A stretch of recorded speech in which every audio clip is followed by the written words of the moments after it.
22/5/2024 புதன்கிழமை.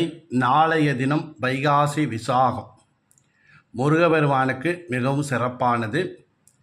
நாளை காலை 8:17 வரை சுவாதி நட்சத்திரம். அதற்கு பிறகுதான் விசாக நட்சத்திரம் தொடங்க உள்ளது.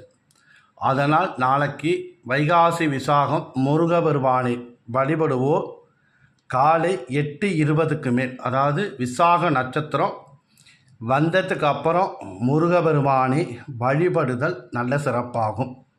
நாளை இரவு 7:13 வரை சதுர்தசி, பிறகுதான் பௌர்ணமி. நாளை இரவு பௌர்ணமி ஆரம்பம். வைகாசி விசாகம், நரசிம்ம ஜெயந்தி, இந்த மாதிரி விசேஷமான நாட்கள் வருது. நாளை காலை 8:17க்கு மேலே வீட்டில் முருகபெருமானை வழிபடலாம்.